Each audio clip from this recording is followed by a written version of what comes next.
আপনার মেয়েকে আমি কিনতে চাই। তার মানে কি? মানেটা খুব সহজ। আপনার কত টাকা চাই? আপনি যত টাকা চাবেন তত টাকাই পাবেন। বাবা, আমার মনে হচ্ছে এই লোকটা পাগল হয়ে গেছে। আই, আপনি যান এখান থেকে। আমি পাগল হই নাই। এক মিনিট।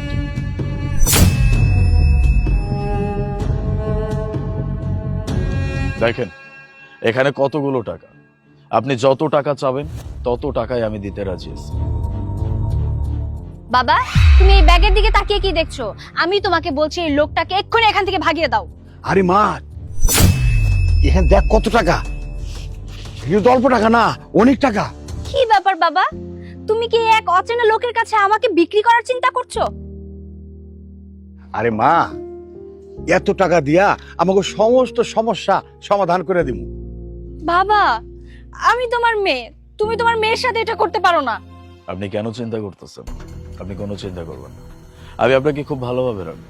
আপনি আমার সাথে অনেক ভালোভাবে থাকতে পারবেন। এই নাও তোমার টাকা, আর এক্ষুনি এখান থেকে যাও। আরে মা, তুই চুপ থাক। এই পোলা তোরে যে লাইফ দিতে পারবো, এই লাইফ কিন্তু তোরে আমি দিতে পারব না মা।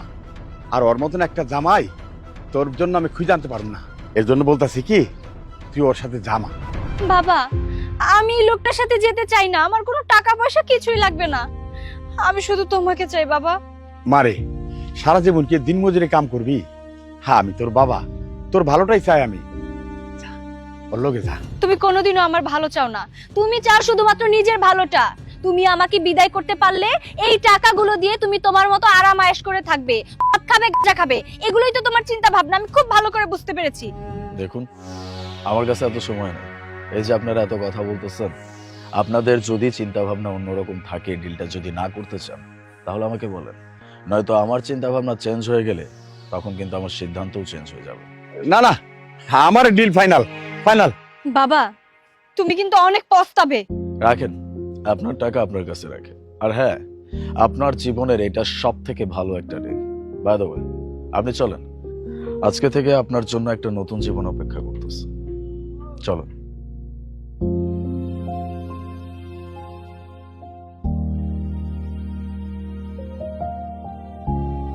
আসুন। এই হচ্ছে আমার বাসা।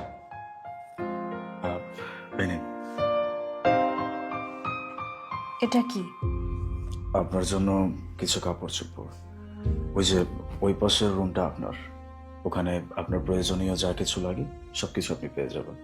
আজকের পর থেকে আপনি এখানেই থাকবেন। এক কাজ করেন, আপনি ড্রেসটা চেঞ্জ করে আসেন, তারপরে আমরা একসাথে ডিনার করতে যাব। ততক্ষণে আমি চেঞ্জ করে আসি। ওর কি মনে হয় আমার জীবন ওর মতো করে চালাবে? না, কখনোই না।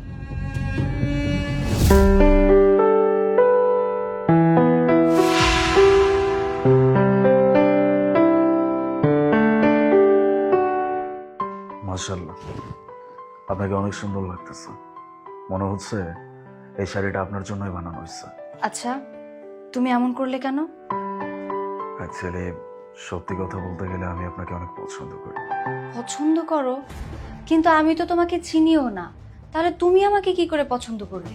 আপনি আমাকে না চিনতে পারেন, কিন্তু আমি আপনাকে খুব ভালোভাবে চিনি। গত 2 মাস যাবত আপনি যেখানে কাজ করেন সেখানে এসে আমি আপনাকে সবসময় দেখতাম, কিন্তু আপনার সাথে কথা বলার মতো সাহস আমার হয়ে ওঠে নাই। কিন্তু কেনার সাহস তো ঠিকই করেছো। না না, আপনি যেমনটা ভাবতেছেন এমন না। আমি আপনাকে কিনি নেই, আমি শুধুমাত্র আপনার বাবার কাছ থেকে আপনাকে বাঁচাইছি। আপনি নিজে একবার দেখেন না, আপনার বাবা সব সময় মদ খেয়ে মাতাল হয়ে কি যে করে সে নিজেও জানে না। এই সময় বিভিন্ন ছেলেরা এসে আপনার সাথে যদি বেয়াদবিও করে যায়, আপনার বাবা কিচ্ছু করতে পারবে না। আর আমার কাছে সব থেকে যেটা বেশি খারাপ লাগতো সেটা হচ্ছে বিভিন্ন রকমের ছেলে পেলে আপনার দিকে কুদৃষ্টিতে তাকাতো, যেটা আমার একদমই ভালো লাগতো না। এই জন্য আমি ভাবছি যে আপনার বাবার কাছ থেকে আলাদা করাটা সব থেকে উত্তম একটা কাজ হবে, তাই আমি সেটা করছি। কিন্তু আমি কেন? দেখো, তুমি দেখতে অনেক সুন্দর, স্মার্ট, তোমার অনেক টাকা পয়সা আছে। তুমি চাইলে আমার থেকে আরো দ্বিগুণ সুন্দরী মেয়ে পেয়ে যেতে, এবং খুব সুন্দর স্মার্ট মেয়েও পেয়ে যেতে। এটা আপনি একদম ঠিক কথা বলছেন। আমি চাইলেই পেয়ে যেতাম, কিন্তু তারা না আমাকে ভালোবাসতো না, আমার টাকাকে ভালোবাসতো। ওদের ভালো লাগা সবসময় বিভিন্ন জিনিসপত্রতে থাকে, মানুষের প্রতি থাকে না। আমি এমন একটা মানুষকে চাইছিলাম যে মানুষটা আমাকে ভালোবাসবে। তোমার এমন কেন মনে হলো যে আমি সেই মেয়ে? হ্যাঁ, আপনি সুন্দর একটা প্রশ্ন করছেন। এটার কারণ আছে। যে মেয়েটা তার এরকম মাতাল বাবার জন্য এত কিছু করতে পারে, এত স্যাক্রিফাইস করতে পারে, সেই মেয়েটা যদি তাকে ভালোবাসা বা তাকে কেয়ার করার মতো একজন মানুষ পেয়ে যায়, তাকে কতটা ভালোবাসবে। আমি বাস এতটুকুর জন্যই আপনাকে চুজ করছি। আর সব থেকে বড় কথা যে আপনার ভেতরে আমি এমন একজন মানুষকে খুঁজে পেয়েছি, সেই মানুষটা আমার জন্য দরকার, যাকে আমি ভালোবাসতে পারবো, যার কাছ থেকে আমি ভালোবাসা পাবো। আমার কি মনে হয়েছে জানো, যে তুমিও সেই ছেলেদের মতোই যারা মেয়েদেরকে শুধু ইউসি করে, ভালোবাসতে পারে না। না না, আপনি আপনি ভুল ভাবতেছেন। আমি এমন না। আমি আপনাকে প্রমিস করতেছি, আমি আপনাকে আজীবন আগলে রাখবো, আপনাকে ভালোবাসবো যদি আপনি চান। আর তাছাড়াও আমি আপনাকে বিয়ে করতে চাই। আমি আপনাকে বিয়ে করে আমার বউয়ের সম্মান দিয়ে এই বাড়িতে রাখতে চাই। আপনি রাজি? সুযোগ তো দিতেই হবে, সুযোগ দেওয়া ছাড়া তো আমার আর কোনো অপশনই নেই। যাক, আলহামদুলিল্লাহ। আমি আপনাকে প্রমিস করতেছি, আপনাকে আমি কখনো কোনো দুঃখকে স্পর্শ করতে দিব না। অনেক ভালোবেসে আগলে রাখবো আপনাকে।